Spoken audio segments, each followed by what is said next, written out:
Ayan, nag-harvest tayo ngayon ng fermented fruit juice. Ayan. Yan na yung nauna nating harvest. Oh. I mean, napiga. Yan yung napiga natin. Tapos ngayon, ito naman, pangalawa. Hindi ko maano kasi yung aking ano. Yan, ito naman yung pangalawa. Ayan. Kunti-kunti lang kasi ano ba to? Ayan, sige. Ayan.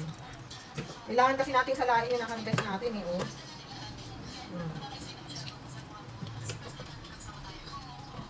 Siguro dapat din muna sa salaan. Hindi dito sa ano, sa panyo.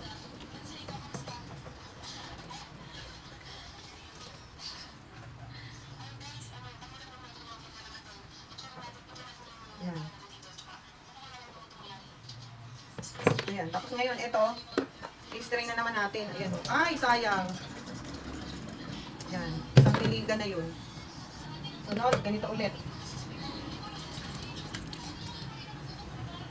Ayan. Ito po ay fermented fruit juice.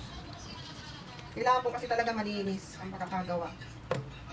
Kasi po, maaari pakain din natin ito, ihalo natin sa pagkain ng ating mga manok.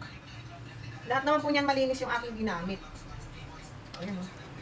Ito po kasi yung mga prutas, hindi natin na ano na nadurog. So, kailangan natin siyang i-strain, pigaan. Kasi nandiyan yung ano eh, yung katas na makukuha natin. Yan yung pandidilig natin sa halaman, i-spray sa mga ilalim ng dahon at pwede rin natin ipakain, ilagay sa ano ng manok.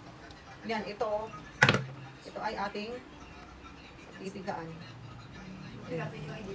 Oo, malinis ito. Ayan, pwede na natin ilagay doon sa swamp fertilizer. Yan, oh. Yung ating nakuhang fruit juice.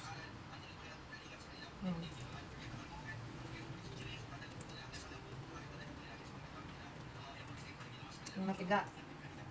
And then, pagkatapos niyan, yung ano natin, yun ulit yung gagamitin natin. Sayang natatapon. Kaya careful tayo sa pagsalin-salin. Yun, marami natatapon, sayang.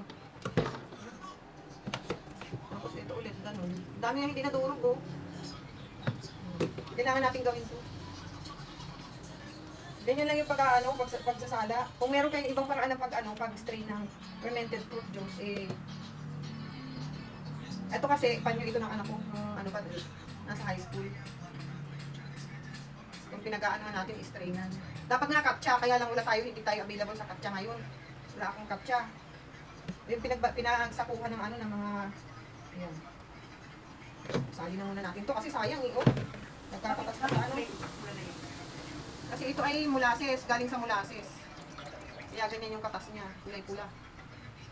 Tapos ngayon, itong natira, ito naman yung pipigain. Ito yung pwede na natin mamaya ilagay doon sa swamp fertilizer natin. Ayun, oh, marami pa. Galing dyan sa molasses, yung binili ko. Ayun dyan, oh. Kita mo yun dyan? Tingnan mo yan dyan sa kaliwa mo. May daanan sa may pinto. Ayan, yun yung, ito yung, kasi ang molasses, saka sugar, nag-create sila ng microbes. Pag ito, nagawa ko na, hindi nagawa ulit ako ng ganito, pwede ko na siyang ipakita kung paano ko ginawa ito. Talagang dapat talaga katsa. Kasi pagka ganitong basta mga damit lang, hindi siya maliliit masyado. Pero dapat walang ganong pila. Walang ganong pila. Yan. Pwede naman na ito sa ilagay. Yan yung pangdilig natin. Sa swamp fertilizer. Ito yung napiga. Ayan, oh. Natin dun sa Gagalit mo pinatala. Oo. Lagay ko muna ito doon sa swamp. Tuloy na natin yung ating ginagawa. Tapos na tayo. And then pagkatapos nito, kasi hindi natin na na sayang kung ito yan.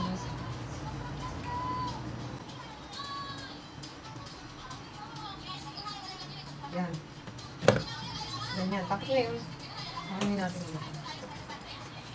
Pilipan.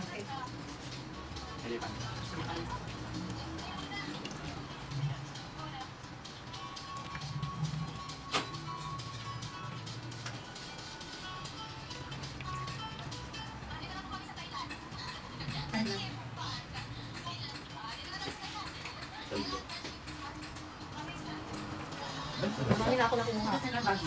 Dami lang pa. Kailan lang. Kasi nagkailan lang sila tuloy. Hindi na. Ayaw, first batch yan. Oo.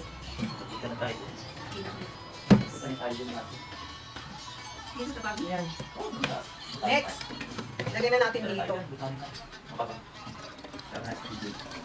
Kami bags ang nakarating na tayo. Dito sa lugar. Pero hindi lahat ang pinunta namin. Narating ko. Yung nag-hotel tayo sa Secretary. Punta tayo dyan. Nakalimutan mo na. Ayan. Kaya Okay. Oh, marami na tayo na-collect. Okay, praise God. Nakagawa tayo ng ganito. Humugas na tayo. Okay, linis-linis na.